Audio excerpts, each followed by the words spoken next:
నమస్తే రవి గారు. నమస్తే జయ. రమగారు చందమామ కథ ఒకటి చెప్తారా? కాంబోజ్ దేశానికి విక్రమసేనుడు అని ఒక రాజుగారు ఉండేవాడు. ఆయనకున్న మంత్రులు, సలహాదారులు వాళ్ళందరూ కూడా రాజుని ప్రైజ్ చేయటం అనే ఒక ప్రాక్టీస్లో ఉండేవాళ్ళు. మీరు ఇంద్రుడు చంద్రుడు మీ పాలనలో అలా ఉంది ఇలా ఉంది ఆహా ఓహోహో అనేవాళ్ళు.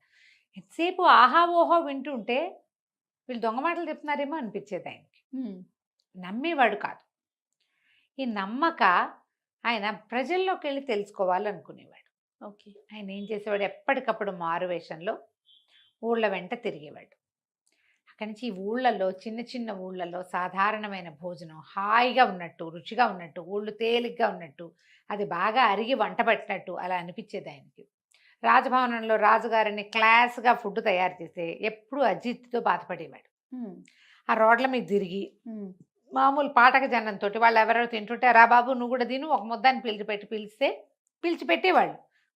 మన చిన్నప్పుడు కూడా అలా ఉండేది. అవును. ఎవరింటికి వెళ్ళి అన్నం తిన్నావా అని అన్నం పెట్టేసేవాళ్ళు. ఏదో అన్నం కూడా అప్పుడు ఏముంది జయ, ఓ కూర చారు ఉంటే చాలు. అసలు కూర మజ్జిగతోటి తినేవాళ్ళం. అవును. మజ్జిగాన్నం కూర అన్నం మజ్జిగాన్నం రెండే అన్నాలు అంతే.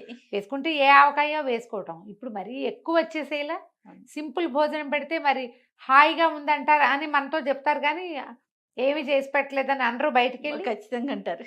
సింపుల్ సాదా అయిన భోజనము ఆహారము అది ఆయనకి నచ్చేది. అందుకని తరచుగా ఆయన ఊళ్ళ వెంట తిరిగేవాడు. అయితే ఒకనాడు ఆయన ఒక పల్లెటూరు పక్క నుంచి వెళ్తుంటే అత్యంత మధురమైన వేణుగానం వినపడింది. ఎవరు ఆ వేణువు వాయిస్తున్నారు అని వెతకడానికి వెళ్తే అక్కడ ఒక పిల్లాడు కనిపించాడు, ఒక కుర్రాడు. చక్కగా స్ఫురద్రూపివాడు, చక్కగా ఉన్నాడు. ఒక కంబళి ఒకటి పరుచుకుని, ఒక కర్ర ఉంది పక్కన, ఒక చెట్టు బోధన ఆనుకుని వేణువు వాయించుకుంటున్నాడు. ఏవో గొడ్లు తిరుగుతున్నాయి అటు ఇటు. ఆయన వేణుగానానికి ఎంతో సంతోషించి వాడి దగ్గర కూర్చున్నాడు. పోయి ఆ వేణువు కాసేపు విన్నాడు. నీ పేరేమిటి రా నాయన అంటే సాంబుడు అతని పేరు. సాంబా అని ఎంతో ప్రేమగా మాట్లాడాడు. తరచూ ఆ సాంబుడిని కలిసేవాడు. వాడి పద్ధతి తీరు, చిన్న కుటుంబము ఈయనకు నచ్చేది. ఎలాగైనా వాడిని తనతో ఉంచుకోవాలనిపించేది ఆయనకి. అయితే ఓసారి అడిగాడు, సాంబా నాతో వస్తావా, మరి నీకు చదువు చెప్పిస్తా, మంచి ఉద్యోగం ఇస్తాను, నాతో పాటు ఉండు కానీ అని అడిగితే సరే వాళ్ళ అమ్మ నాన్న ఒప్పుకున్నారు. సాంబుడు కూడా జీవితం బాగుంటుంది అనుకున్నాడు, ఏమనుకున్నాడో వస్తానన్నాడు. వాళ్ళ ఆ కంబళి భుజాన్ని వేసుకుని ఆ కర్ర వేణువు తెచ్చుకుని రాజుగారితో పాటు వచ్చాడు. రాజుగారు తన దగ్గరే ఉంచుకొని ఈ సాంబుడికి చదవను రాయను నేర్పించాడు, నలుగురిలో ప్రవర్తించడం నేర్పించాడు. పెద్దవాడు ఇంకా కొంచెం వయసు వచ్చాక, అప్పుడు ఒక 17-18 ఏళ్ళ కుర్రాడు, ఓ 25 ఏళ్ళు వచ్చాక ఏం చేశాడు ఆయన, తన ఖజానాకి కాపలాదారుగా అంటే ఏమన్నా ఖజానా నిర్వహణాధికారిగా సాంబుడిని పుంజుకున్నాడు. సాంబుడు కూడా తనకు అప్పచెప్పిన పనిని చాలా శ్రద్ధగా చేసేవాడు. ఉద్యోగం వచ్చాక తన ఊళ్ళో అందరికీ తలా ఒక బహుమానము తీసుకుని అందరినీ వెళ్ళి అందరికీ బహుమతులు ఇచ్చి అందరినీ కలిసి వచ్చాడు. ఊళ్ళో నాకు ఉద్యోగం వచ్చిందని చెప్పి, ఎప్పుడు పట్టణానికి రావద్దు, ఇక్కడ ఉన్న సుఖం అక్కడ ఉండదు. ఓకే. ఉద్యోగం వచ్చింది, రాజుగారు తీసుకెళ్లారు కాబట్టి నేను అక్కడ ఉన్నాను, పట్టణానికి వచ్చేద్దామని అనుకోబోకండి. మన ఊళ్ళో ఉన్న హాయి, సొంత ఊళ్ళో ఉన్న సుఖము హాయి సంతోషము ఇంకెక్కడా ఉండవని వాళ్ళకి చెప్పి వచ్చాడు. కాలం గడిచింది కొంతకాలం. సాంబుడే నిర్వహణాధికారిగానే ఉండేవాడు. మిగిలిన వాళ్ళందరికీ మండేది వీడి బయతుతనము అవి వాళ్ళకి నచ్చేవి కదా. చదువుగా రాయను వచ్చింది, ఏమైనా పల్లెటూరు వాళ్ళ ధోరణి కొంచెం అమాయకపు ధోరణే ఉంటుంది కదా. కొన్నాళ్ళకి రాజుగారు మరణించారు. రాజుగారు మరణిస్తే ఆయన కుమారుడైన కీర్తిసేనుడు రాజయ్యాడు. ఇవన్నీ కూడా ఏమిటి బ్రాంచెస్, మన డిపార్ట్మెంట్లన్నీ యథాతథంగానే నడిచిపోయేవి. అయితే కొంతమంది ఏం చెప్పేవారు, కీర్తిసేనుడితో మీ నాన్నగారు సాంబుడిని విపరీతంగా నమ్మారు, ఖజానా అంతా అతనికి అప్పచెప్పారు, మీ నాన్నగారిది ఒక రత్నాల పీడున్న కత్తి ఉండాలి, ఆ కత్తి మాయమైపోయింది, కత్తి ఎక్కడుందో సాంబుడిని కనుక్కోండి. ఈ కీర్తిసేనుడు ఏం చేశాడు, సాంబుడిని కేకేయించి నాన్నగారిది రత్నాల పీడున్న కత్తి ఉండాలి కదా, ఆ కత్తి కనిపించట్లేదు, మరి ఖజానాలో ఉందా ఏమైంది అని అడిగితే అన్నాడు సాంబుడు, కాదండి రత్నాల పీడిలో ఉన్న ఆ కత్తికి పదును తగ్గింది, పదును పెడితే వంగిపోతుందని దానికి వజ్రాలన్నీ తీయించేసి ఆ రత్నాలతోటి హారాలు చేయించేశారు, దానికి లెక్క ఉంది అన్నాడు. అనేసరికల్లా ఈ లోపల గోల్డ్ స్మిత్ ఆస్థానం వాడు ఉంటాడు కదా, ఆస్థానంలో ఉండే బంగారప్పనైనా ఆయన్ని పిలిపిస్తే అతను కంసాలి. చెప్పాడు, కంసాలు చెప్పాడు, అవునండి కత్తిలో ఇంచి ఇది నేనే చేశా, ఆ కత్తి కూడా రాగి వెండి కలిపిన కత్తి, దాన్ని కరిగిచ్చేసాం, అందులో ఇంచి ఏం రాలేదు, పిడి మాత్రం పిడిలో ఉన్నవన్నీ తీసి ఇగో ఫలానా రాణిగారికి అది చేయించాం, చిన్న అమ్మాయి గారికి ఇది చేయించాం, మీకు కిరీటంలో పెట్టుకున్న రాయి అందులోదే. ఊరుకున్నారు. అక్కడి నుంచి వెళ్ళు 2-3 రోజులు ఆగాక ఎలాగైనా సరే సాంబుడిని ఏదో రకంగా తీయించాలి. ఆ లెక్కలు ఈ లెక్కలు ఫలానా ముత్తాత గారి నగలు అవన్నీ లెక్కలు, వాటన్నిటికీ కాగితాలు ఉన్నాయి. అవన్నీ అప్పచెప్పాడు మళ్ళీ సాంబుడు. ఈ కీర్తిసేనుడు కూడా ఏం గట్టిగా అనబుద్ధి కాల, లెక్కకి సమాధానం వచ్చేస్తోంది అదే కదా. కదా. ఆ సాంబుడు చూస్తే చాలా క్లియర్గా ఉన్నట్టు కనపడుతున్నాడు. మీరు ఇట్లా అంటున్నారు కానీ నాకేం అట్లా అనిపించట్లేదంటే, అలా కాదు ఖజానా మొత్తాన్ని మీరు పరిశీలిస్తానని ఒకసారి వస్తానని చెప్పండి అన్నాడు. సరే ఖజానా పరిశీలనకు వస్తానన్నాడు కీర్తిసేనుడు. సాంబుడు అట్లాగే బాబు రండి అన్నాడు. ఖజానా ఓపెన్ చేస్తే ప్రతి వస్తువు ఎంత కళాత్మకంగా అమర్చబడి ఉందో అక్కడ. కత్తులు బంగారవి వెండివి ఉంటాయి కదా, బహుమతులు వచ్చిన కత్తులు వేటికవే, నగలకి నగలు, వజ్రాభరణాలు వేరు, రత్నాభరణాలు వేరు, ముత్యాల వేరు, పగడాల వేరు, ఒట్టి వజ్రాలు విడివి, అన్నీ వేరువేరుగానే ప్రతి దానికి జాబితా ఉంది. అక్కడి నుంచి జాబితాల ప్రకారం లిస్టు ప్రకారం అన్ని లిస్టు ప్రకారము ఉన్నాయి. ఎంత బాగుందో, ఆయన చాలా ఇంప్రెస్ అయిపోయాడు. ఖజానాని చిన్నప్పుడు అతను 10-12 ఏళ్ల వయసులో 2-3 సార్లు ఖజానాలోకి వచ్చాడు. ఎవరైగా సామాన్ల కొట్టల్లే ఉండేది అది. అలాంటిది ఇప్పుడు అట్లాంటిది ఏ అరక ఆకార ఇంత చక్కగా ఇక రెండో పని లేకుండా ఆ పనే చేసినట్టు ఒంటి చేతి మీద చేసింది అది. నలుగురు కలిసి సర్దితే 4 రకాలుగా ఉంటుంది, అంతేగా. ఒకడే సర్దాడు ఇదంతా. సాంబుడిని ఏమీ అనుభూతి కాల. అతను మా నాన్న ఎందుకు నమ్మాడో ఇప్పుడు తెలుస్తోంది నాకు అనుకున్నాడు. అయితే ఏమైంది, ఈ ఖజానాలో తిరుగుతుంటే ఒక చోట గోడకి ఒక అర లాంటిది ఉంది. వీటన్నిటికీ జాబితాలు ఉన్నాయి, ఈ అరకి జాబితా లేదు. అందులో ఏముంది అని వీళ్ళల్లో ఒకళ్ళకి అనుమానం వచ్చింది. వీడు ఏం దాచాడు అందులో. అక్కడ ఒక అర ఉందంటే అందులో చాలా విలువైన సామాగ్రి నాదే ఉందండి అన్నాడు. ఏమిటి నీదంతా విలువైంది, అవి తీయించాల్సిందే, అందులోనే ఏదో మోసం జరుగుతోందని వీళ్ళంతా కేకలు పెట్టారు. అది ఓపెన్ చేసి చూస్తే అందులో ఒక పాత కంబళి, ఒక కర్ర, ఒక వేణువు ఉన్నాయి. నేను ఇక్కడికి వచ్చేటప్పుడు తెచ్చుకున్న ఆస్తి అదే బాబు. ఏ రోజు ఇక్కడికి వచ్చానో ఈ ఊరు నగరానికి, ఆ రోజు నుంచే నా సుఖం సంతోషం అన్నీ పోయినాయి, నా ఆనందం అంతా పోయింది. రాజుగారి కోరిక మేరకి, ఆయన ఆజ్ఞ మేరకి, ఆయన ఏది చెప్తే అది చేసి, ఏం చేయమంటే అది చేసి, ఎక్కడ ఉండమంటే అక్కడ ఉన్నాను. నా నిజమైన ఆస్తి అదే. మీరు వదిలేస్తే అవి పట్టుకుని వెళ్ళిపోతాను నేను అనేసరికి ఇక ఆయనకి పిచ్చి కోపం వచ్చింది మిగిలిన వాళ్ళ మీద.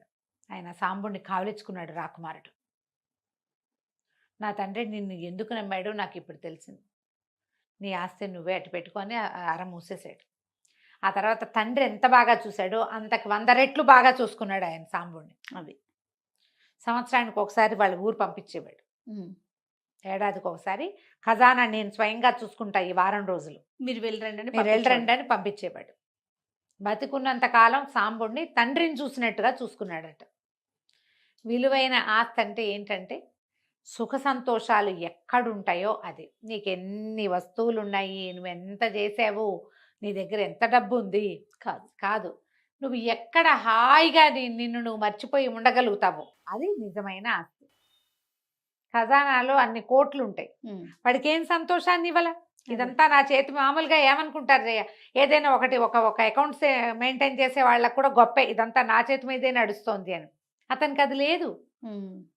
నువ్వు కాకపోతే ఇంకొకడు నిజానికి అక్కడ, అంతేగా కదా. అంతే కథ కంచికి మనం ఇంటికి. చాలా బాగుంది రమ్మగారు. నమస్తే. నమస్తే రమ్మగారు. నమస్తే జయ. రమ్మగారు, ఏదైనా తమాషా కథ చెప్పుకుందామండి. చెప్తాం. పూర్వం అంట ఒక ఊళ్ళో ఒక నాగన్న అని ఒక చెప్పులు కుట్టే అతను ఉండేవాడు. ఎంత బాగా కుట్టేవాడో అట, చాలామంది కుట్టించుకునేవాళ్ళు. కాకపోతే ఇతనికి ఒక కష్టం వచ్చింది. ఏమిటంటే ఇతను కుట్టిన చెప్పులు బహునాణ్యంగా ఉండి ఎప్పటికీ పోయేవి కాదు, చాలా మన్నికిచ్చేవి. బాగా మన్నికిచ్చే చెప్పులు వదిలిపెట్టి మళ్ళీ కొత్తవి ఎవరు కొనుక్కుంటారు? ఈ కాలంలో లాగా 10 జతలు ఉండటం ఆ కాలం లేదు. ఓ జతకుంటే అది తెగిపోతే కొత్త చెప్పులు, అవి అసలు తెగేవే కాదు. అలాగని లాలుచిపడి ఏదో లూకాయి చెప్పులు కుట్టడం అతనికి ఇష్టం ఉండేది కాదు. వృత్తికి న్యాయం చేయాలని మంచిగా కుట్టేవాడు దిట్టంగా. అవి పోయేవి కాదు. చెప్పుల వ్యాపారం నడిచేది కాదు బాగా. ఏదో ఒక జత పోయేది, ఎవరైనా బాగు చేసుకోవడానికి వచ్చేవాళ్ళు. కొట్లో చెప్పులు పేర్చుకుని అదిగాలుగా కూర్చుని ఉండేవాడు.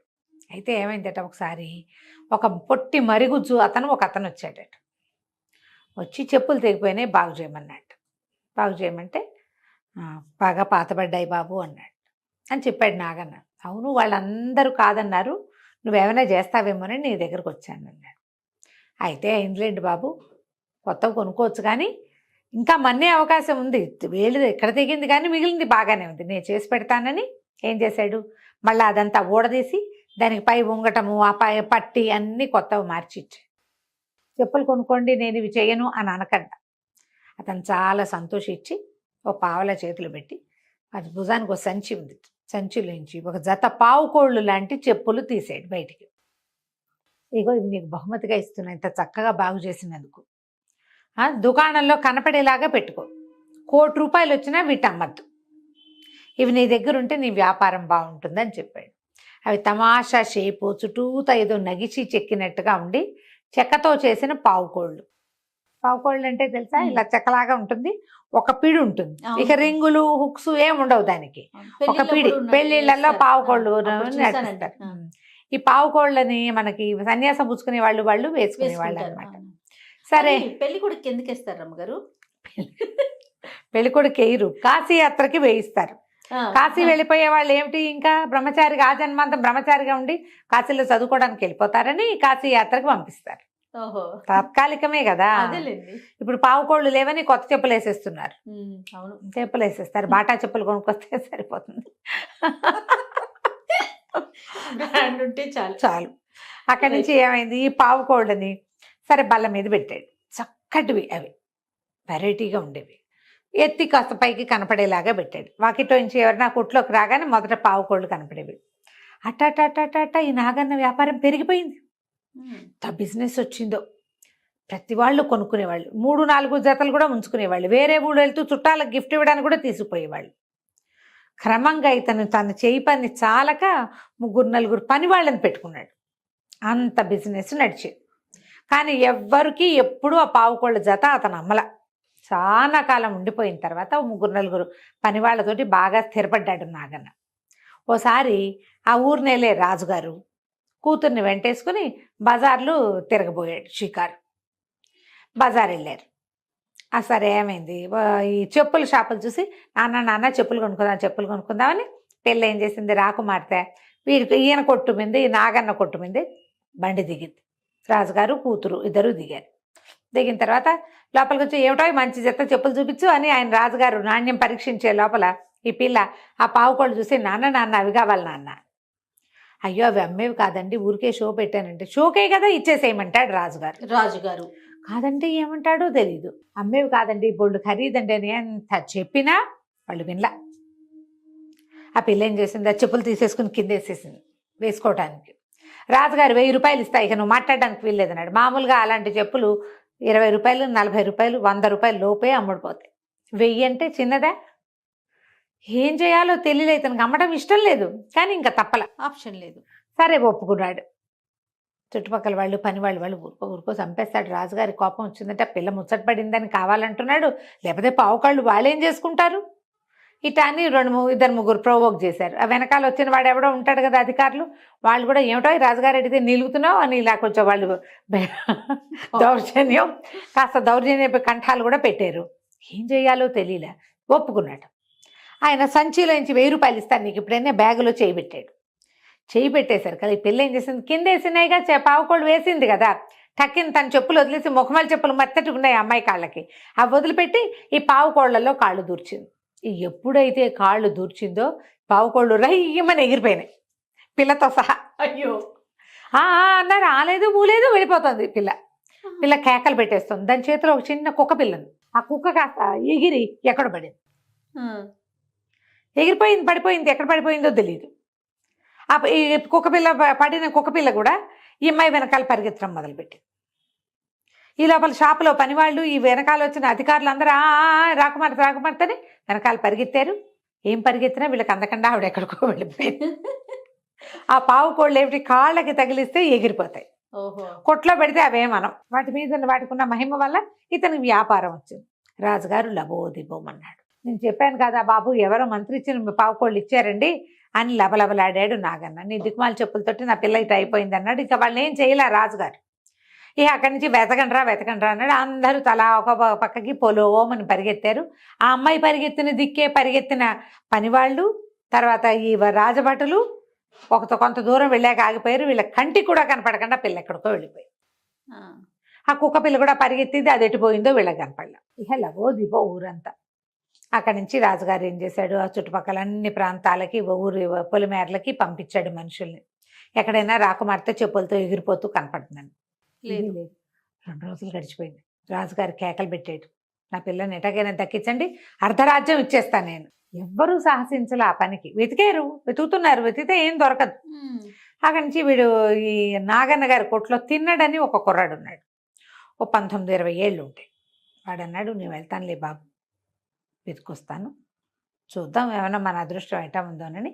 వాడు అలా ఏ వైపు రాజకుమార్తె వెళ్ళిందో ఆ వైపుకి వెళ్ళగా వెళ్ళగా వెళ్ళగా వెళ్ళగా ఏమీ కనపడలేదు. కానీ వీడికి ఒక చోట ఎట్లా చీకటి పడ్డాక ఏం కనపడింది అంటే, ఒక 3 యక్షులు నేల మీద అంటల్లా వాళ్ళ కాళ్ళు ఒక చోట నిలబడి వాళ్ళు 3 పొంగే దేనిటో చూస్తున్నారు. చూస్తుంటే వీడు దగ్గరికి వెళ్ళాడు. దగ్గరికి వెళ్తే వాళ్ళు తప్పుకున్నారు. ఆ కింద ఒక కుక్క పిల్ల పడి ఉంది. ఈ యక్షులు 3 దాన్ని ఇట్లా తీయడానికి ట్రై చేస్తున్నారు. అది రావటల్లా భూమి మీద నుంచి లేస్తోంది, మళ్ళీ కోలుబడిపోతుంది, తీయలేకపోతున్నారు. వాళ్ళు నేల మీద ఆనరు, చేత్తో పుచ్చుకొని ప్రయత్నం చేస్తున్నారు కానీ రావటం లేదు. అది ఈ తిన్నడు ఏం చేశాడు, వాళ్ళని తప్పుకోండి ఆ కుక్కను ఎత్తి ఒళ్ళో పెట్టుకున్నాడు. ఒళ్ళో పెట్టుకుంటే అదేమిటి రాజకుమార్తె చేతులోంచి పడిపోయింది.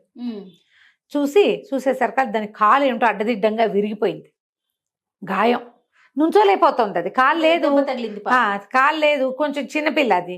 వీడు ఏం చేశాడు, తను వాడికి అంగీ లాంటిది ఏదో కట్టుకున్నాడు, చిన్న అంగాస్త్రం లాంటిది, ధోవతి లాంటిది, అది చింపి ఆ కాలు కొంచెం సరిచేసి దుమ్ము ధూళంతా దులిపేసేసి కట్టుకట్టి కొంచెం నిలబడేలాగా చేశాడు. ఆశ్చర్యపోయారు వీళ్ళు యక్షులు. ఊరిని వీడి దగ్గర ఏదో మాయమంత్రం ఉందే, భలే చేశాడు, నుంచోని కుక్క పిల్లని నుంచోబెట్టాడు. సరే పద, నువ్వు కూడా మాతో పాటు మా రాజుగారి దగ్గరికి వెళ్దామని చెప్పేసి వెంబడి పెట్టుకు తీసుకెళ్ళేసరికి ఆ మంత్రాల రాజు దగ్గరికి వీళ్ళ యక్షుల రాజు దగ్గరికి తీసుకుపోయారు కుర్రాడిని, కుక్కపిల్లని. వాళ్ళు చాలా సంతోషించారు, బోళ్ళు బహుమతులు ఇచ్చారు, భలే బాగా చేసేవన్నారు. అక్కడి నుంచి కుర్రాడు అడిగాడు, మరి రాజకుమార్తె చెప్పులతో సహా మాయమైపోయింది, ఏమైందంటే అది మా పరిధిలోకి రాదు, అది మంత్రాలది, మంత్రాల మరిడమ్మ ఒకటుంది, మరిడమ్మ దగ్గరికి వెళ్ళు అని చెప్పారు. ఇది దీన్ని వెతకడం కోసం నీకు ఒక మనిషిని తోడిస్తాం, రాకుమార్తెని వెతకడం కోసం. మరిడమ్మని వెతుక్కో, రాజకుమార్తెని వెతుక్కో. ఈ రాత్రికి ఇక్కడే పడుకొని రాత్రి కుర్రాన్ని చక్కగా భోజనం పెట్టి పడుకోబెట్టుకున్నారు. ఆ కుక్కను కూడా దగ్గరట్టు పెట్టుకున్నారు. మర్నాడు పొద్దునే వీడు కుక్క, తిన్నడు, ఒక యక్ష కుర్రాడు బయలుదేరారు. ముందు రాకుమార్తె వెళ్ళిన దారి వైపు అంతా నడవగా ఈ మంత్రాల మరిడమ్మ ఉన్న ప్రదేశానికి వెళ్ళారు. వెళ్ళేసరికి ఆ మరిడమ్మ ఏం చెప్పిందంటే, ఒరే నాయన, అవి మా చెప్పులే మంత్రాలవి, అవి కాళ్ళకి వేసుకునేవి కాదు. ఆ మరుగుజ్జువాడు తన చెప్పులు బాగు చేశాడన్న ప్రీతితోటి నాగన్నకి ఇచ్చాడు. ఈ పిల్ల పొగరవతి పిల్లేమో వేసేసుకుంది. ఇప్పుడు ఎక్కడుందంటే ఇక్కడికి దూరంగా ఒక అడవిలో చిక్కుబడిపోయింది, ఏవో పట్టేసుకున్నాయి కాళ్ళకి. ఆ చిక్కు విడదీస్తే పారిపోతుంది, మళ్ళీ వెళ్ళిపోతుంది. ముందు అమ్మాయి నుంచి చెప్పులు విడదీశాక చిక్కు విడదీయాలి. ఒక చోట ఆగి ఉంది, లేకపోతే ఆ మంత్రాలలో ఏదో ఉంది, అక్కడికి వెళ్ళిపోతుంది అని చెప్పింది. ఇప్పుడు మరి ఎటా చేయాలంటే ఈ మసలం ఏం చేసింది, సరే లోపలికి వెళ్ళి ఏవో బోళ్ళని మంత్రాలు చదివి ఒక దారపోగు నేసి వీడి చేతిలో పెట్టింది. ఈ దారపోగుని ఆ అమ్మాయి కాళ్ళకి అడ్డం పడి వాటికి, అప్పుడు ఆ మంత్ర కట్టు విడిపోతుంది, చెప్పులు ఊడొస్తాయి. లేదా చెప్పులు కూడా ఊడరావు ఆ అమ్మాయి కాళ్ళ నుంచి. ఇది అడ్డం, ఈ మంత్రం దాటితే చెప్పులు ఊడతాయి. అప్పుడు చెప్పులు తీసేసి రాజకుమార్తెని సెపరేట్ చేసేసి సరిపోతుంది అనేసరికి సరేనన్నాడు. అక్కడి నుంచి అమ్మాయి ఎక్కడుందో ఈ మంత్రాల మరిడమ్మ చెప్పింది. చెప్పిన దాని ప్రకారం యక్ష కుర్రాడు, మన తిన్నడు, కుక్కపిల్ల 3 బయలుదేరి వెతుక్కుంటూ వెళ్తే ఒక పెద్ద చీమల దూరని చిట్టడివి, కాకుల దూరని కారడివి ఉంది అక్కడ. అవి మర్రి చెట్టు, తర్వాత ఇంకేవో 5-6 చెట్లు పెనవేసుకుపోయి ఒక చోట అంతా చిక్కుగా ఉంది. ఆ చిక్కులో చిక్కుకుపోయింది అమ్మడు. చెప్పులు ఇరుక్కుపోయినాయి అందులో, అది దాటలేక నుంచుందనమాట అక్కడ. అక్కడి నుంచి వీడేం చేశాడు, అది పైగా అంత ఎత్తుగా ఏం లేదు, కిందే ఉంది. ఈ దారపోగు ఇచ్చింది కదా మా అమ్మ, ఆ దారపోగుని ఆ రాజకుమార్తె ముందు పడేసి కుక్క పిల్లని చూపించాడు. ఆ కుక్క ఒక్క ఉత్సాహంగా లేచి పరిగెత్తుకుంటూ వెళ్ళి చూపించేశారు. రాజకుమార్తెదే కదా, అది వెళ్ళి కాళ్ళు చేతులు నాకేసి, కుక్కలు అలాగే కదా చేస్తే, తోకాడిచ్చి గందరగోళంగా గోల పెట్టేసి, ఈ రాజకుమార్తె వెంటనే ఏమైంది, కుక్క మీదకి వెళ్ళింది ధ్యాస, చెప్పుల మీద నుంచి. ఓకే. ఈ దారపోగు దాటింది ఒక అడుగు. మామూలుగా అయితే అవి అట్లా దాటవు ఆ చెప్పులు. దాటేసరికల్లా ఆ మంత్రకట్టు విడిపోయింది. విడిపోగానే అబ్బాయి పట్టేసుకుని చెప్పుల నుంచి అమ్మాయిని విడదీసేసాడు. అక్కడి నుంచి ఆ చెప్పులు చేత్తో పుచ్చుకున్నాడు, కింద పడిపోయింది. చెప్పులు చేత్తో పుచ్చుకుని అప్పుడు అమ్మాయికి తెలిసింది, తన ఇంటి నుంచి 5-6 రోజులు ప్రయాణం చేసి ఇక్కడ ఎక్కడికో వచ్చేసానండి. ఆకలేసి చచ్చిపోతుంది, పై ప్రాణాలు పైన పోయేలాగా ఉన్నాయి, కానీ అందులోంచి బయటపట్టాల. సరే ఏం చేశాడు, ఆ అమ్మాయిని కిందకి దించి అక్కడెక్కడో మంచినీళ్ళు ఉంటే అవి కాసిన తాగిచ్చి చెరువులోంచి 2 జామకాయలు కోసిపెట్టి ఆ యక్షకూరాడికి బాయ్ చెప్పి ఆ అమ్మాయిని వెంట పెట్టుకుని మళ్ళీ వచ్చాడు ఇక్కడికి. బోళ్ళంత దూరం ఇదంతా నడవాలి కదా, ఏవో బళ్ళు గిళ్ళు దొరికిన వాటిని పట్టుకుని కుక్కపిల్లతో సహా రాకుమార్తెని ఇంటికి తీసుకొచ్చాడు. ఇంటికి తీసుకొచ్చాక సరే రాజుగారికి అప్పచెప్పాడు. రాజుగారు సంతోషించాడు. ఈ నాగన్న వ్యాపారం అంతా దెబ్బతినేసింది 5 రోజుల్లో. మళ్ళీ ఈ చెప్పులు ఈ పావు కోళ్ళని తీసి నాగన్న కొట్లో పెట్టేసరికల్లా ఆయన వ్యాపారం పెరిగింది, ఇది పెరుగుతుంది క్రమంగా. రాజకుమార్తెని అప్పచెప్పాక ఈ అమ్మాయి ఏంది, ఇతను ఎంతో మంచివాడు, ఈ 4 రోజులు కలిసి ప్రయాణం చేశాను, ఎంత బాగుందో వాడితో జీవితం సరదాగా. నాన్న నేను వీడిని పెళ్లి చేసుకుంటాను నాన్న, నువ్వేమో రాజకుమార్తెని ఇచ్చి పెళ్లి చేస్తానని చెప్పావుట కదా అంటే, నేను అట్టా చెప్పలేదన్నాడు ఆయన. వీడు చెప్పులు కుట్టేవాడమ్మా, వాడినిట పెళ్లి చేసుకుంటావు నువ్వు, మంచివాడైతే అయ్యాడు, ఏదో బహుమతి ఇద్దాం, వాడికి ఆస్తి లేదు పాస్తి లేదు, ఆస్తి స్వాస్తి లేదు, నువ్వు పెళ్లి చేసుకోవడం ఎట్ట కుదురుతుంది అని కేకలేశాడు. కేకలేసరికల్లా ఈ పిల్ల కొంచెం దుఃఖంగా వాడికి చెప్పింది తిన్నడితోటి, నువ్వెంతో మంచివాడివి, మా నాన్న నీకు ఆస్తి లేదని నీతో పెళ్లి కుదరదంటున్నాడు, నువ్వు వెళ్ళిరా, మా నాన్న మాట వినాలి నేను అని చెప్పింది. చెప్పేసరికల్లా కుర్రాడు అన్నాడు, ఆస్తి లేకపోవడం అంటే అర్ధరాజ్యం నాదైతేను అన్నాడు. వాడి తెలివి చూడు. ఏం ప్రకటన చేశారు రాజుగారు, అర్ధరాజ్యం ఇస్తానని రాజుగారిని అడిగాడు. మీ అమ్మాయిని తెస్తే మీరు అర్ధరాజ్యం ఇస్తామన్నారు, నాది అర్ధరాజ్యం నాదైనప్పుడు నాకు ఆస్తి లేకపోవడం ఏంటి, మీ అమ్మాయిని ఇవ్వకపోవడం ఏమిటో సమాధానం చెప్పండి అని. ప్రజలంతా కూడా ఈ కుర్రాడి పక్షాన్ని వహించారు. పిల్లకి ఎలాగో వాడంటే ఇష్టంగా ఉంది. సరే ఇంకేం చేస్తారు, అర్ధరాజ్యం పంచి వాడికి ఇచ్చి రాకుమార్తెని పెళ్లి చేశారు. ఆ తిన్నాడు, ఆ కొట్లో పనిచేసిన కుర్రాడు, వాడు పట్టుదలతోటి, ఇందులో వాడి తెలివి కంటే పట్టుదలే ఎక్కువగా ఉంది, చక్కగా రాకుమార్తెను సాధించుకున్నాడు. తర్వాత అర్ధరాజ్యాన్ని హాయిగా ఏలుకున్నాడు. కథ కంచికి మనం ఇంటికి. నమస్తే రమ్మగారు. నమస్తే జయ. ఏదైనా మంచి కథ చెప్తారండి? 2 అమ్మాయిల కథ చెప్తాం. 2 అమ్మాయిలు అంటే 2 అమ్మాయిలు ఏం చేశారో బోల్డ్ ఐడియాలు వస్తాయి మనకి. ఒక ఊళ్ళో ఒక బాగా ధనవంతుడైన ఒక ఆయన ఉండేవాడట. ఆయన పెళ్లి చేసుకున్నాడు, కూతురు పుట్టింది. కొడుకు పుట్టలేదని ఆయన 2వ పెళ్లి చేసుకున్నాడు. 2వ భార్య కూడా ఇంకో కూతురు పుట్టింది. కానీ 2వ భార్య మంచి తెలివైంది. ఆవిడ ఆయన ధనవంతుడిని ఆకట్టుకుని పెద్ద భార్య దగ్గరికి వెళ్ళనిచ్చేది కాదు. ఇక్కడ భార్య కూతురు పాపం చిన్న ఇంట్లో ఉండేవాళ్ళు. ఆ 2వ భార్యకి పెద్ద ఇల్లు, మంచి భవనము అది ఉండేది. ఆవిడ అసలు ఆయన్ని వ్యామోహింపజేసేసింది అనమాట. కొడుకులు పుట్టకపోయినా పర్వాలేదని ఇలాంటి భావాలు వచ్చేసినాయి. క్రమంగా పెద్ద భార్యని ఆ చిన్న ఇంట్లో నుంచి ఊరి చివరిన ఒక చిన్న గుడిసెలోకి మార్పిచ్చేసింది. వీళ్ళింటికి వాళ్ళింటికి మధ్యలో ఒక పర్లాంగు దూరం ఉండేది. పెద్ద మేడ చిన్న ఇల్లు ఉండేవి. ఇప్పుడు చిన్న ఇల్లు దూరంగా అయిపోయి గుడిసె అయిందనమాట. ఈ పెద్ద భార్య ఏం చేస్తుంది, ఆయన ఏం పెద్దగా వచ్చేవాడు కాదు, పెద్దగా మాట్లాడేవాడు కాదు, పిల్లని పెంచుకుంటూ ఉండేది. ఇప్పుడు ఏం చేసేది, నూలు ఒడికి సంపాదించుకునేది తనకి పిల్లకి. అయితే ఏమైంది, ఆ పెద్ద భార్యకు ఒక కూతురు, చిన్న భార్యకి పెద్దమ్మాయి చిన్నమ్మాయి. ఈ పెద్దమ్మాయి కూడా తల్లితో పాటు ఆ నూలు పడకటం నేర్చుకుంది. చక్కటి బుద్ధిమంతురాలు ఆ పిల్ల. ఆవిడ కూడా మంచిదే, భర్త అట్లా ఉన్నా ఆవిడేం అనేది కాదు. ఇక అంతే ఆయన మనస్తత్వం, ఏం చేస్తాము, గొడవ చేసుకుని ఏమవుతుందని ఆవిడేం మాట్లాడేది కంటే ఉండేది. పాపం వాకిట్లో కూర్చుని పిల్ల నూలు ఒడుకుతుంటే పెద్ద గాలి వచ్చిందట. గాలి వచ్చి ఈ ఒడుకుతున్న నూలంతా ఎగిరిపోయింది. పిల్ల అయ్యో అని పరిగెత్తింది ఆ ఎగిరిపోతున్న దాన్ని పట్టుకోవటానికి. పలవలా ఏడ్చేస్తోంది, కళ్ళలోంచి నీళ్ళు గారిపోతుంది. మా అమ్మ వస్తే నేనేం చెప్తాను, ఇంట్లో చీకట్లో కనపట్లేదని బయట కూర్చుంటే గాలి వచ్చి కొట్టేసింది, అయ్యో గాలి దేవుడా ఎంత పని చేసావు అని ఏడుస్తూ కళ్ళలోంచి నీళ్ళు ఇట్లా కారుతుంటే ఆ గాలికి ఆ కళ్ళ నీళ్ళు కూడా ఇలా వెళ్తున్నాయి. అయితే ఆమె వెనకాల నుంచి వస్తున్న గాలి దేవుడు అన్నాడు, ఏం పర్వాలేదులే, పోయిన నీ ఏడవకు, పద నాతో రా, నీవు నూలు నీకు ఇప్పిస్తాను అని చెప్పాడు. పిల్ల గాలితో పాటే అలా ముందుకెళ్ళింది. వెళ్ళేసరికల్లా ఏమైంది, అక్కడ ఒక ఆవు కనపడింది. ఆవంది, అమ్మాయి అమ్మాయి ఎక్కడికి వెళ్తున్నావమ్మా అని అడిగింది. గాలిదేవుడు నా నూలిప్పిస్తానన్నాడు, నేను వెళ్తున్నాను. ఆవంది, కొట్టమంతా మురిగ్గా ఉంది, కూర్చోలేకపోతున్నాను, నుంచోలేకపోతున్నానమ్మా, కొంచెం ఇదంతా శుభ్రంగా తుడిచిపెట్టవా. సరేనని పిల్ల ఏం చేసింది, అక్కడ ఇక్కడ కనపడిన కొబ్బరి పుల్లలన్నీ సరిగ్గా చేసి పూల చీపు గట్టిగా గట్టి చక్కగా అదంతా శుభ్రంగా తుడిచింది. ఆ పక్కన ఏదో బాగుంటే నీళ్ళు చేది అదంతా కడిగింది. 4 బొక్కెన్లు నీళ్లు తోడి ఆవును కూడా శుభ్రంగా కడిగింది. అంతా పేడ పేడగా అలా పిచ్చి పిచ్చిగా ఉన్న ఆవు తెల్లగా మెరుస్తుంది. అక్కడి నుంచి ఆవుకు దండం పెట్టింది. ఆవు వెనక భాగానికి దండం పెడతారు కదా. సరే, పనిలో ఉన్నావు, నేను నిన్ను ఆపానమ్మా అంది. అది కాదులే, ఏముంది పని, వెళ్తాను ఎలాగూ, నువ్వు గోమాతవే, నిన్ను చూసుకోవాలి కదా మనుషులం మేము, అందుకని ఈ పని చేశాను, కొట్టంలోకి వెళ్ళి పడుకో, కొట్టం అంతా శుభ్రంగా ఉందని చెప్పింది.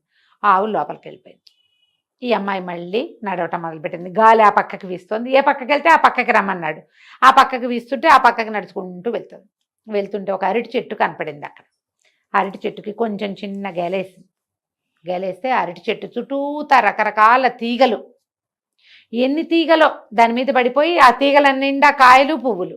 ఆ బరువు అంతా అరటి చెట్టు మీద. అరటి చెట్టు మీద బరువు పడకూడదు, అది వంగిపోతుంది, పలక్కమందంటే విరిగిపోయినట్టే. ఆ అరటి చెట్టు కేకేసిన, అమ్మాయి అమ్మాయి ఎక్కడికి వెళ్తున్నావు, నా దగ్గరికి రా, నాకు పని ఉందని. అరటి చెట్టు పీలుస్తోంది కదా పాపం, గేల కూడా వేసిందని దగ్గరికి వెళ్ళింది. ఈ చుట్టూతా ఉన్న తీగలన్నీ తీసేవా, నేను ముయ్యలేకపోతున్నాను, నా గేలే పడింది, ఇది చచ్చిపోతున్నాను నేను అనగానే పిల్ల ఏం చేసింది, కొంగు దొప్పుకుని ఆ చుట్టూతా ఉన్నవన్నీ మొక్కలన్నీ పీకేసి ఆ పైన ఉన్న తీగలన్నీ చేసి చుట్టూతా అరటి చెట్టు చుట్టూ ఏం ఉంచకూడదు, అదే ఉండాలి. అప్పుడు పిలకేసేసారు, అది గెలేసేసరికి పిలకేస్తుంది, ఆ గెల వచ్చేసరికి పిలక ఎదుగుతుంది, దాని రకం అది కదా. గ్యాప్ లేదు అరటి చెట్టుకి, చుట్టూతా అంతా ఖాళీ చేసేసి చాలా నీకు ఇది సరిపోతుందంటే, సరిపోతుంది, నువ్వు ఎక్కడికి వెళ్తున్నావని. నా నూలంతా ఎగిరిపోయింది, గాలిదేవుడు నాతో రా, నూలు ఇప్పిస్తానన్నాడు, దానికోసం అని వెళ్తున్నాను అంటే, సరే నీకు మంచి జరుగుతుంది, వెళ్ళమంది అరటి చెట్టు. ముందుకెళ్తుంటే ఒక గుర్రం కనపడింది. ఆ గుర్రం చెప్పింది, ఓ అమ్మాయి అమ్మాయి ఎక్కడికో పరిగెట్టుకుంటూ వెళ్తున్నావు, ఇట్రా ఇట్రా, నా మీద ఈ జీన్ ఎంత బరువుగా ఉందో, ఈ జీన్ ఓడదీసి కింద పెట్టవా అని అడిగింది. అడిగేసరికల్లా సరే, ఈ అమ్మాయి ఏం చేసింది, నువ్వెందుకు మొయ్యలేకపోతున్నావు అంది. నేను కడుపుతో ఉన్నాను, ఈ జీన్ బరువు మొయ్యలేకపోతున్నాను, వేసేసి వెళ్ళిపోయాడు రాజకుమారుడు, తీయి అది మొత్తం తీసింది. ఆ జీన్ తీయటం కూడా కష్టమే, పిల్ల నానా తంటాలు పడి ఆ జీన్ ఉడదేసి కింద పెట్టింది. గుర్రం అమ్మాయి అని గాలి పీల్చుకుని, నీ దారి నువ్వు వెళ్ళు, నువ్వు ఎంతో మంచిదానివి, నాకు ఎంత సహాయం చేసావో అని బోల్డ్ మెచ్చుకుంది.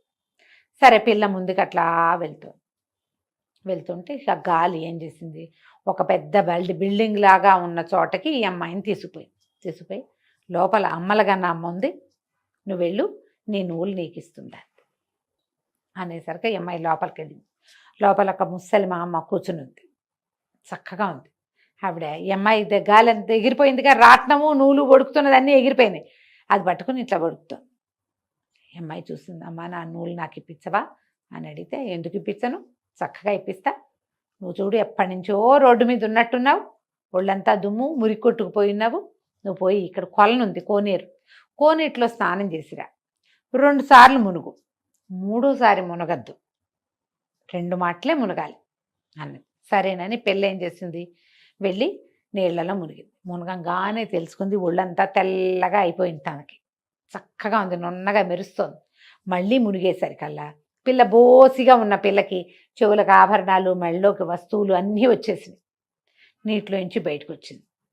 అక్కడ ఏవో బట్టలు పెట్టున్నాయి, కట్టుకుంది. వచ్చి ముసలమ్మ దగ్గరకు వచ్చింది. మళ్ళీ అమ్మ నా నూలు ఇప్పించవా, ఎందుకు ఇప్పించాను, ఇప్పిస్తాను, ఎన్నాళ్ళైందో నువ్వు సరిగ్గా తిని, పక్కనే భోజనశాల ఉంది, వెళ్ళి శుభ్రంగా భోజనం చేసిరా అనేసరికి పిల్ల అక్కడికి వెళ్ళింది. ఆ హాల్లో బోళ్ళని పప్పులు, కూరలు, పులుసులు అన్నీ పెట్టున్నాయి. అన్నం ఉంది, పేటేసుకుని కంచం పెట్టుకుని అన్నం తిన్నది. అన్నీ తిన్నాక మళ్ళీ వచ్చి, అమ్మ నువ్వెన్నో ఇచ్చావు నాకు, ఈ ఆభరణాలన్నీ వచ్చాయి, నీళ్ళలో మునిగేసరికి శుభ్రంగా తిన్నాను, పాపం మా అమ్మకి ఏమీ లేదు అంటే ఇవి నవ్వింది. ఏం పర్వాలా, మీ అమ్మ కూడా అన్నీ ఉన్నాయి, నువ్వు ఇక్కడ నీళ్లలో మునిగేసరికి అక్కడ మీ అమ్మకి కావాల్సినవన్నీ వచ్చాయిలే, మీ అమ్మ కూడా అన్నం తిన్నది, ఏం పర్వాలేదు, ఇంకొకటి ఇస్తాను, అది పట్టుకుని వెళ్ళు, అక్కడ చూడు ఎన్నో బుట్టలు ఉన్నాయి చూడండి, అక్కడంతా ఇంత అంత అంత అంత పెద్ద పెద్ద బుట్టలు బోల్డ్ ఉన్నాయి, ఆ బుట్టల నుంచి ఒక బుట్ట తీసుకెళ్ళు, నీకు కావాల్సిందే అని. ఈ పిల్ల అనుకుంది, ఇన్ని రకాలు ఇస్తే మళ్ళీ బుట్టలు దేటా తీసుకెళ్తాం, సరేలే అని అన్నిట్లో చిన్న బుట్ట ఒకటి తీసుకుంది. బుట్ట పుచ్చుకుని ఈ బుట్ట జాలమ్మ వెళ్ళిపోతానంటే ఆవిడ నవ్వింది. ఆ నూలంతా ఇట్లా చుట్ట చుట్టి ఉండ చేసి చేతిలో పెట్టింది. నూలు ఉండ తీసుకుని వెళ్ళిపోను అని పిల్ల నడుచుకుంటూ వచ్చింది. వెనక్కి వచ్చేసరికి అలా గుర్ర పిల్ల కనపడింది, గుర్రం కనపడింది. దానికి ఒక పిల్ల పుట్టింది. గుర్రం అంది, ఈ గుర్ర పిల్లని తీసుకుపో, గుర్రం ఎక్కువ, నేను ఇంటికి తీసుకెళ్తుంది, దీన్ని నువ్వే ఉంచుకోమని. ఆ గుర్రాన్ని ఎక్కి వెళ్ళటం మొదలుపెట్టింది. అరటి చెట్టు కనపడింది, అది ఇంత పెద్ద గెలేసింది. అరటి చెట్టు ఏం చేసింది, దాత నన్ను ఎటాగు కొట్టేస్తారు, ఈ గెల నువ్వు పట్టుకెళ్ళని ఆ గెల ఇచ్చి గుర్రం మీద పెట్టింది. అరటి పళ్ళ గెల పుచ్చుకొని వెళ్తుంటే ముందు ఆవు కనపడింది. ఆవు దూడ, ఆవుకు ఒక దూడ ఉంది. ఆవు ఏం చేసింది, ఇట్రా అని ఆ ఘాట్లో చూడు ఇక్కడ సంచి ఉంది, ఆ సంచి తీసుకో అంది. ఆ సంచి నిండా బంగారు మొహరీలు ఉన్నాయి, ఈ సంచి పుచ్చుకెళ్ళు, ఒక్కడు కూడా ఇది శుభ్రం చేయాల, నువ్వే ఇది శుభ్రం చేసిన దానివి అని చెప్పి ఆ బంగారం ఉన్న మూట ఆ పిల్ల చేతిలో పెట్టి ఆ పిల్ల ఆ గుర్రం మీద వేసుకుని ఆ గుర్రం ఎక్కి నిదానంగా ఇంటికి వెళ్తే తమ ఇంటి ప్లేస్లో పెద్ద ఇల్లు వాకిలి అన్నీ ఉన్నాయి. అప్పుడు ఈ పిల్ల చెప్పింది, అమ్మలుగా అమ్మని చూశాను, ఎంత బాగుందో, ఇదిగో ఈ నూలేమో నీకు ఇచ్చింది, ఈ బుట్ట నాకు ఇచ్చిందమ్మా అని చెప్పి అరటి పళ్ళ గెల, ఈ గుర్రము డబ్బు అన్నీ తల్లికి అప్పచెప్పింది. అమ్మంది, ఈ బుట్టలో ఏముందమ్మా, ఏమో నాకు తెలియదమ్మా, ఏదో ఒక బుట్ట తీసుకెళ్ళమంది, ఇన్నిచ్చింది, ఇంకా పెద్ద బుట్ట ఎందుకని చిన్న బుట్ట తీసుకొచ్చానమ్మా, ఎక్కడైనా తగిలించుకుందాం బాగుందని. అమ్మంది, అందులో ఏముందో చూద్దాం పట్టని ఆ బుట్ట తీశారు. ఆ బుట్ట ఎప్పుడైతే ఓపెన్ చేశారో అందులో నుంచి ఒక పెద్ద వెలుగులాగా బయటకు వచ్చి ఒక పొడుగాటి కుర్రాడు వచ్చాడు అక్కడికి. ఆ వెలుగు ఒక కుర్రాడుగా మారింది. ఆ అబ్బాయి ఏం చెప్పాడంటే, నేను ఈ దేశాలని రాజుగారి రెండో కొడుకుని, ఓహో, ఈ బుట్టలో ఉన్నాను నేను, నన్ను ఎవరు బయటికి తీస్తారో ఆ పిల్లని నేను పెళ్లి చేసుకోవాలని అమ్మలుగన్నయ్యమ్మ చెప్పింది నాకు అని చెప్పి ఈ పిల్లని నేను పెళ్లి చేసుకుంటానన్నాడు. వాళ్ళ అమ్మ ఆశ్చర్యపోయింది. ఓరిని భలే చక్కగా పిల్లకు పెళ్లి చేయాలన్నదే దిగులు, పెళ్లి కూడా కుదిరిపోయింది. చక్కగా అంగరంగ వైభవంగా పెళ్లి చేశారు. రాజుగారు రెండో కుమారుడు వీళ్ళ మేడలోనే ఉండిపోయాడు. చుట్టుపక్కల వాళ్ళందరూ ఓహో పిల్లకి ఎంత దశ పెట్టిందని చెప్పుకున్నారు. రాజుగారి ధనవంతుడి చిన్న భార్య కూతురికి కూడా పిలిపెళ్ళింది, చిన్నమ్మాయికి కూడా. కానీ వాళ్ళు రాలే పెళ్ళికి. ఇంత చక్కటి పెళ్లి కొడుకు వచ్చాడు, ఏమిటో ఇవి అవి కలిసి వచ్చినాయి, గుర్రం